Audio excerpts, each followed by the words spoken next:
Israel ने अपने जिंदा या मुर्दा सैनिकों को वापस लाने के लिए 10 हेलीकॉप्टर भेजे। बहुत बड़ी खबर, इजराइल को 10 हेलीकॉप्टर भेजने पड़ रहे हैं अपने सैनिकों की वापसी के लिए। कुछ सैनिक शहीद हो गए हैं, जिसमें से 4 सैनिकों की शहादत को इजराइल ने स्वीकार किया है। हालांकि संख्या 4 नहीं होगी, ये तो बिल्कुल साफ तौर पर दिखाई दे रहा है, लेकिन जो घायल सैनिक हैं उनके लिए भी, या जो इस जंग के अंदर मारे गए हैं उनके लिए अगर 10 हेलीकॉप्टर भेजने पड़ रहे हैं तो संख्या कितनी होगी मुझे बताने की जरूरत नहीं है। इस खबर पर विस्तार से बात करेंगे। और दूसरी बड़ी खबर निकल करके सामने आ रही है, डोनाल्ड ट्रंप वो अब किसी भी तरीके से इस जंग से निकलना चाहते हैं। स्ट्रेट ऑफ होर्मुज को लेकर के बहुत सारी बातें हुई और ये कहा गया कि स्ट्रेट ऑफ होर्मुज ही सबसे बड़ा पॉइंट है। 15 पॉइंट भेजे गए हैं, 11 पॉइंट भेजे गए हैं, 7 पॉइंट भेजे गए हैं अमेरिका की तरफ से। ये तमाम खबरें पिछले कई दिनों से लगातार चल रही थी, लेकिन उन सबको आप साइड में रख दीजिए। ना 15 पॉइंट, ना 4 पॉइंट, ना 7 पॉइंट, ना 6 पॉइंट, एक ही पॉइंट था और वो है होर्मुज को लेकर के। और उस होर्मुज को लेकर के अब अमेरिका की तरफ से दावा छोड़ दिया गया है, डोनाल्ड ट्रंप की तरफ से दावा छोड़ दिया गया है। ये खबरें निकल करके सामने आई है। और दूसरी तरफ पाकिस्तान के अंदर जो बातचीत चल रही थी, जिसमें टर्की, इजिप्ट, सऊदी अरब और पाकिस्तान थे, अब वो बातचीत भी तकरीबन ये कहा जा रहा है कि पूरी हो गई है, लेकिन बातचीत का कोई ठोस हल निकल नहीं पाया, या यूं कहा जाए कि बातचीत का नतीजा क्या रहा, शायद सार्वजनिक उसको नहीं किया गया है। अब इस जंग में आखिरकार क्या होने वाला है? ईरान के ऊपर कल बीती रात भारी तबाही अमेरिका ने मचाई, वो मैंने आपको पहले की खबरों में दिखाई है। और तेल अवीव के अंदर, इजराइल के अंदर ईरान ने भारी तबाही मचाई, वो भी खबरें निकल करके सामने आई। लेकिन हिजबुल्ला एक बड़ा फैक्टर बन गया है इस युद्ध के अंदर। और हिजबुल्ला की तरफ से जिस तरीके से कहर बरपाया गया है इजरायली सैनिकों के ऊपर, वो सबसे बड़ा सिरदर्द बन गया है नेतन्याहू का।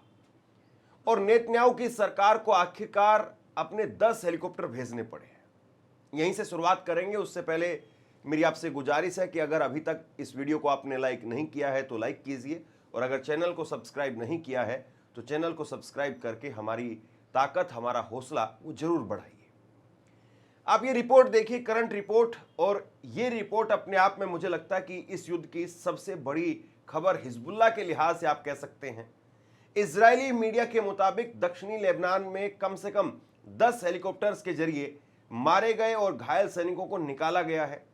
इस घटना पर इजरायली सेना ने कड़ी सेंसरशिप लगा दी है और बताया जा रहा है कि यह हमला अब तक दक्षिणी लेबनान में इजरायली सेना पर हुए सबसे घातक हमलों में से एक है। देखिए, इजराइल हर संभव कोशिश करता है खबरों को रोकने की, सब जानते हैं। और वहां पर चाहे ग्राउंड रिपोर्ट हो, या फिर लेबनान में आप हिजबुल्ला को, या फिर जो वहां पर हमला हुआ है उसको अगर कवर करने के लिए जा रहे हैं, उन पत्रकारों पर हमला करने की बात हो, उनको मारने की बात हो। यहां तक कि कल जो है वो खबरें निकल करके सामने आ रही थी, रसिया टुडे पर कुछ खबरें थी कि इजराइल ने पहली बार माफी भी मांगी है, क्योंकि उनके सैनिकों ने जिस तरीके से पत्रकारों के साथ में दुर्व्यवहार किया और पत्रकारों को धमकाया, हड़काया और उनको मारने की धमकी दी, उसके ऊपर जो है वो इजराइल ने पहली बार आधिकारिक तौर पर माफी भी मांगी है कि हमारे सैनिकों का जो व्यवहार था वो ठीक नहीं था, पत्रकारों के साथ में ऐसा नहीं होना चाहिए। तो इजराइल ऑफिशियली अनऑफिशियली बहुत तरीके से खबरों को दबाने की कोशिश करता है, इसमें कोई दो राय नहीं है। लेकिन सवाल यह है कि साहब, जब 10 हेलीकॉप्टर अगर भेजे गए हैं तो कितने सैनिक घायल हैं, कितने सैनिक मारे गए हैं? ये बहुत बड़ा सवाल है। 10 हेलीकॉप्टर का मतलब क्या मैं 50 सैनिक लगाऊं? 10 हेलीकॉप्टर का मतलब क्या मैं 80 सैनिक लगाऊं? 10 हेलीकॉप्टर का मतलब क्या मैं 30 सैनिक लगाऊं? कितने सैनिक?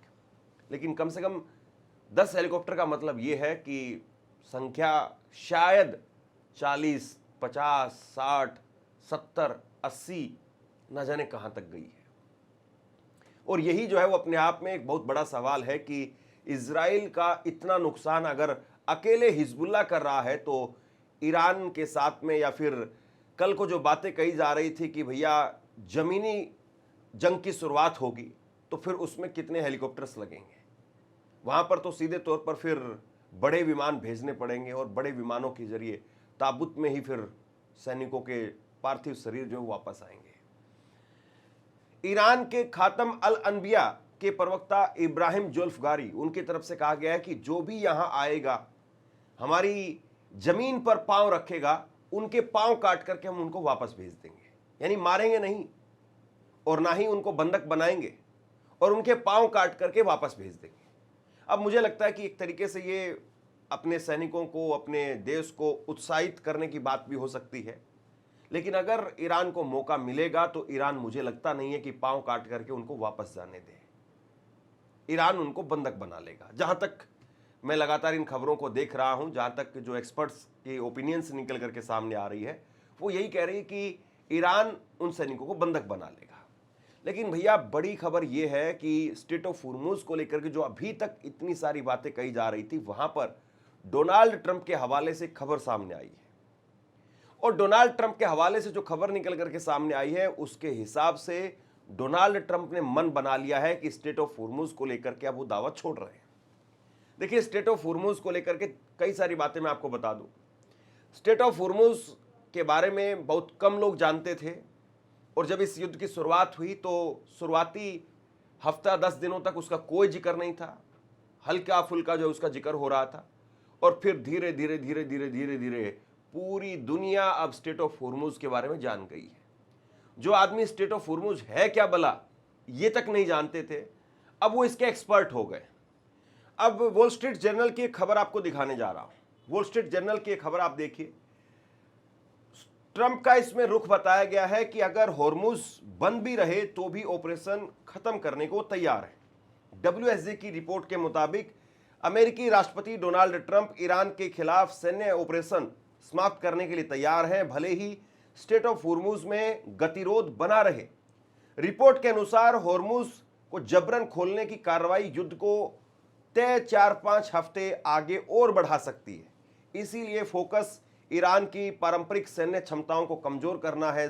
साथ ही ग्राउंड ऑपरेशन फिलहाल प्राथमिकता में नहीं है।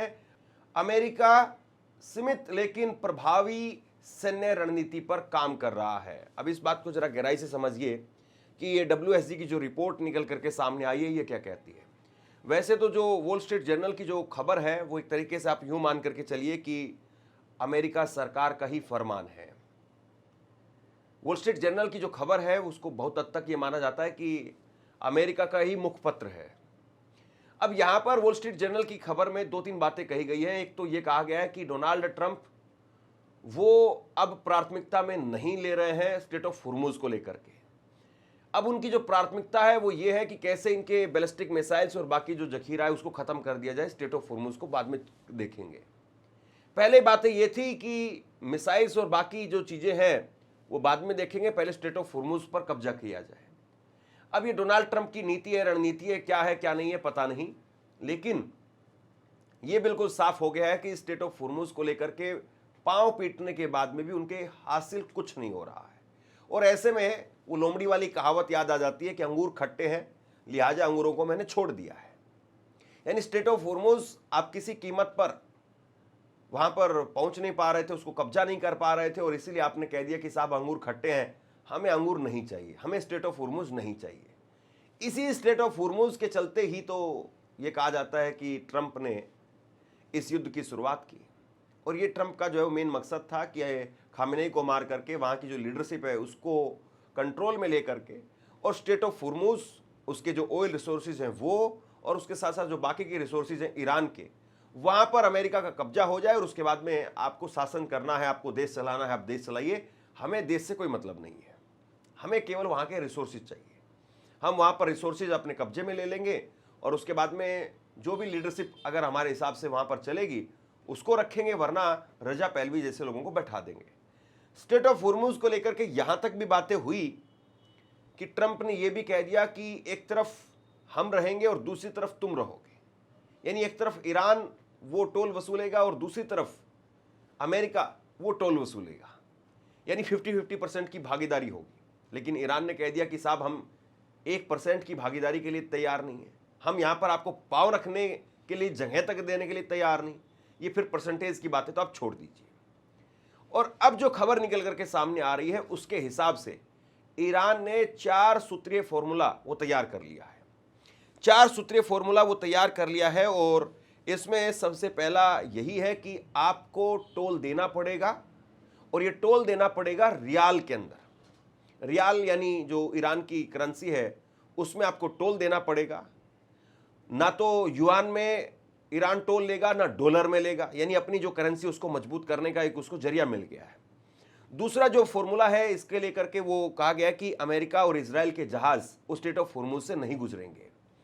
तीसरी बात ये कही है कि इसका जो मालिकाना हक है वो पूरी तरह से ईरान का होगा। ईरान के कोस्टल एरिया में आता है तो जाहिर सी बात है ईरान का ही इस पर पूरी तरह से मालिकाना हक होगा। और चौथी बात, जो भी देश ईरान के ऊपर सैंक्शन लगाएगा स्ट्रेट ऑफ हॉर्मुज से उसके जहाज उसी वक्त में बंद कर दिए जाएंगे। यानी ऐसा नहीं चलेगा कि हमारे साथ में दुश्मनी रखो और हमारे घर के आगे की जो सड़क है उस पर तुम दना करके अपनी पूरा दिन अपनी जो है वो बाइक गाड़ी वो दौड़ाते रहो। हालांकि जो सड़क होती है वो पब्लिक प्रॉपर्टी होती है, लेकिन एक उदाहरण के लिए मैं आपको बता रहा हूँ। ईरान कह रहा है कि भैया अगर हमसे पंगा लिया तो फिर ये जो हम जल मार्ग है उसको बंद कर देंगे, क्योंकि ये पूरी तरह से हमारे कोस्टल एरिया में आता है, हमारी प्रॉपर्टी है और हमारी प्रॉपर्टी में से अगर आपको निकलना है तो आपको टोल देना पड़ेगा। और इसको लेकर के बाकायदा ईरान वो अपनी संसद के जरिए कानून पास करने वाला है और इसको लेकर के ईरान ने एक और देश को अपने साथ में लिया है और उसका नाम है ओमान। ओमान को ईरान ने साथ लिया है। क्यों साथ लिया है? क्योंकि दूसरी तरफ सी ऑफ ओमान लगता है। स्ट्रेट ऑफ हॉर्मुज को जब आप क्रॉस करके जाते हैं, एक तरफ अरब सागर है और दूसरी तरफ अगर आप आगे चले जाएंगे तो सी ऑफ ओमान लगता है। सी ऑफ ओमान लगता है इस वजह से ईरान ने ओमान को अपने साथ में लिया है कि आप कानूनी तौर पर जो फ्रेमवर्क है उस फ्रेमवर्क में आप आ जाइए। यानी कुल मिलाकर के बात यह है कि ईरान ने बिल्कुल साफ कह दिया है कि भैया स्ट्रेट ऑफ हॉर्मुज तो हम किसी कीमत पर देंगे नहीं, बस केवल इतना इसमें जो है वो बातचीत हो सकती है कि जो फ्रेमवर्क है, जो बातें हैं, वहां पर हम कितनी आपको छूट दे सकते हैं। समझ में आया आपको? इसका मतलब कुल मिलाकर के ये है कि भैया ये जो जमीन है वो हमारी है, हमारी थी, हमारी ही रहेगी। इस जगह पर, इस जमीन पर बैठने के लिए भी तुमको जगह नहीं देंगे। बस ये है कि अगर तुम यहां से आना जाना भी चाहते हो तो उसके लिए भी हमारी शर्तें माननी पड़ेगी। बाकी तुम ये सोच रहे थे कि इस जमीन पर हम झंडा गाड़ करके बैठ जाएंगे, डंडा गाड़ करके बैठ जाएंगे, हम टोल वसूलेंगे, तो वो तो हम हरगिज होने नहीं देंगे। ये ईरान ने साफ कर दिया है। और देखिए अब कुल मिलाकर के ईरान उसको ये बात समझ में आ गई है कि भैया ये जो स्ट्रेट ऑफ हॉर्मुज है ये हमारी इनकम का एक बहुत बड़ा जरिया है और स्ट्रेट ऑफ हॉर्मुज में हमें कुछ नहीं करना है, बैरियर गिराना है और बैरियर उठाना है और उसके जरिए ही जो है वो इनकम होती रहेगी। और जैसे स्वेज नहर में होता है उसी तरीके से यहां पर भी ईरान चाहता है कि हम इसी तरीके से करें जो स्वेज नहर में होता है। और स्वेज नहर में बताया जाता है कि दिन के रोजाना के जो है वो 6-7 बिलियन डॉलर वो स्वेज नहर के जरिए जो है उनको टोल मिलता है। लेकिन अगर ईरान ऐसा करता है तो ईरान को कम से कम 10 से 15 बिलियन डॉलर रोजाना के मिलेंगे, क्योंकि तकरीबन 134 जहाज स्ट्रेट ऑफ हॉर्मुज से गुजरते हैं। अब 134 जहाज में से अगर 30 जहाज आप छोड़ दें कि वो चाइना के हैं, रूस के हैं, उनके मित्र देशों के हैं जहां पर वो टोल नहीं लगाना चाहते, 30 अगर मित्र देशों को अगर वो छोड़ भी दे, 100 जहाज हैं रोजाना के, 100 जहाज हैं और 100 जहाज पर अगर 2-2 मिलियन डॉलर जो है अगर वो हर जहाज से वसूल करते हैं, जो भी फ्रेमवर्क बनेगा कल को, तो ये जो धनराशि है वो अपने आप में कितनी बड़ी होगी। और उसके बाद में ईरान आज भी ताकतवर देश है, बड़ा देश है, उसकी जो आर्थिक स्थिति है वो आज की तारीख में डाउन है, लेकिन वो वैसे कंगाल देश नहीं है। वो ऐसा देश नहीं है कि आप उसको जो है वो घुटनों पर लेकर के आ जाएंगे और वो रेंगने लगेगा। आप क्यूबा की तरह से उस पर सैंक्शन लगा देंगे और वो अंधेरे में डूब जाएगा। ऐसा देश नहीं ईरान। बड़ा देश है, ताकतवर देश है, पुरानी सभ्यता है और आप जो है वो ईरान को अपनी शर्तों पर नहीं झुका सकते। हालांकि क्यूबा की जहां तक मैं बात कर रहा था, क्यूबा पर भी कल रसिया ने अपना एक जहाज भेज दिया है।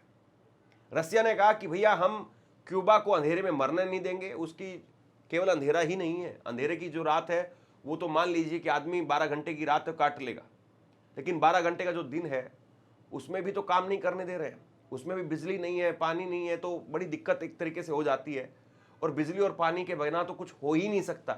आपकी खेती है, आपकी फैक्ट्रियां हैं, कैसे चलेंगी? सब ठप हो जाता है। तो अब रूस ने वहां पर जो है वो अपना एक क्रूड ऑयल से भरा हुआ, एक तेल से भरा हुआ एक टैंकर वो भेज दिया है, एक जहाज भेजा है, बड़ा जहाज भेजा है, और उसको लेकर के बाकायदा एक तरीके से आप यूं कहिए कि उसका एस्कॉर्ट किया है वहां की रूस की नेवी ने, और ये भी कहा कि अगर इस जहाज पर किसी ने हमला किया तो इसका मतलब यह है कि उसने रूस पर हमला किया और फिर हम जो है उसका जवाब देंगे। ये सारी बातें कही गई। कुल मिलाकर की स्थिति यह है कि अमेरिका वो ईरान के साथ में तो फंसा हुआ था ही, और अमेरिका जो क्यूबा क्यूबा बार बार कह रहा था, डोनाल्ड ट्रंप की तरफ से बार बार कही जा रही थी कि अगला नंबर क्यूबा का है, वो सारी बातें भी धता साबित हुई हैं, और क्यूबा के अंदर वो जहाज वो पहुंच भी गया है और अमेरिका उसको रोक नहीं पाया। कोई हमला नहीं हुआ उस पर, यूरोप के देशों ने हमला नहीं किया क्योंकि रूस के साथ में सीधे फिर युद्ध में फंसने वाली बात थी। अमेरिका ने हमला नहीं किया क्योंकि एक तरफ आप ईरान के साथ में फंसे हुए, उधर यूक्रेन के साथ में आप वैसे ही फंसे हुए हैं, तो क्यों सीधे तौर पर डायरेक्ट रूस के साथ में फंसना। कुल मिलाकर के इस वक्त में जो स्थिति है उसके हिसाब से अगर आप देखें तो लगातार इजराइल में, तेल अवीव में नुकसान ईरान की तरफ से पहुंचाया जा रहा है, ईरान के अंदर अमेरिका और इजराइल की तरफ से नुकसान पहुंचाया जा रहा है। लेकिन जो ये नुकसान है ये तो आंशिक तौर पर है, या फिर यूं कहिए कि इस नुकसान की तो कम से कम भरपाई आज नहीं तो कल हो जाएगी। लेकिन जो बड़ी चीज है उस पर इस वक्त में ईरान ने अपने पंजे गाड़ दिए हैं, और स्ट्रेट ऑफ होर्मुज को लेकर के ईरान उसकी दो टूक एक तरीके से उन्होंने अपना जवाब भेज दिया है कि भैया यहां हम किसी को पैर रखने नहीं देंगे, जिसने पैर रखे उसके पैर काट करके भेजेंगे। और अब डोनाल्ड ट्रंप उनको लग रहा है कि भैया स्ट्रेट ऑफ होर्मुज पर अगर अटके रहे तो ये युद्ध हो सकता है कि 1 महीना 2 महीना और खिंच जाएगा, और इतने लंबे वक्त तक युद्ध को और खींचना, यानी पहले ही अमेरिका वो $200 बिलियन की मांग की जा रही है पेंटागन की तरफ से, यानी उनको फिर अगर 1 महीना और युद्ध चलाना है तो और पैसा चाहिए होगा। और डोनाल्ड ट्रंप को लेकर के पहले ही 90 लाख लोग सड़कों पर हैं, और ऐसे में डोनाल्ड ट्रंप कब तक इस बात को झेल पाएंगे, सबसे बड़ा सवाल ये है। तो अब ऐसे में उन्होंने स्ट्रेट ऑफ होर्मुज को लेकर के पल्ला झाड़ दिया है। देखने वाली बात यह है कि वो कब तक अपनी बात पर कायम रहते हैं, वो मुकर बड़ी जल्दी जाते हैं। और उधर इजराइल वो हिजबुल्लाह से सामना नहीं कर पा रहा है, और हिजबुल्लाह बहुत बुरी तरह से इजराइल को मार रहा है, ये भी साफ हो गया है। तो कुल मिलाकर के जंग अभी भी अमेरिका और इजराइल के हाथ में नहीं है, ये बिल्कुल साफ कहा जा सकता है। इस जंग में आज भी नुकसान के बावजूद ईरान उसका अपर हैंड है। बाकी आप बताइए कि आप इस जंग को कैसे देखते हैं, नीचे कमेंट बॉक्स में लिख करके जरूर बताइए, और लगातार वहां से अपडेट्स निकाल करके हम ला रहे हैं, आप तक पहुंचा रहे हैं। आपको हमारी खबरें कैसी लग रही हैं नीचे कमेंट बॉक्स में लिख करके जरूर बताइए। इस खबर को शेयर कीजिए, चैनल को सब्सक्राइब जरूर कीजिए, वीडियो को लाइक कीजिए, और अगर संभव हो तो आर्थिक तौर पर हमारी मदद कीजिए। शुक्रिया। आपसे कुछ कहना चाहता हूं। आज के वक्त में पत्रकारिता करना कितना मुश्किल काम है, लेकिन अगर ऐसे में भी कोई आपकी खबर दिखा रहा है, कोई आपके मुद्दे पर बात कर रहा है, तो आपको भी उसका साथ देना चाहिए। अगर आपको लगता है कि मेरी पत्रकारिता सही है, मैं आपके लिए आपकी खबर वो दिखा रहा हूं, तो ऐसे में आप मेरा सहयोग कीजिए। आप इस वीडियो को जब लाइक करेंगे तो लाइक के साथ में ही एक थैंक्स का बटन आपको दिखाई देगा, उस थैंक्स के बटन पर आप क्लिक कीजिए, और जो भी सहयोग राशि दे सकते हैं वो दीजिए। दूसरा, आप चैनल को ज्वाइन कर सकते हैं, और चैनल को ज्वाइन करके भी मुझे मदद कर सकते हैं।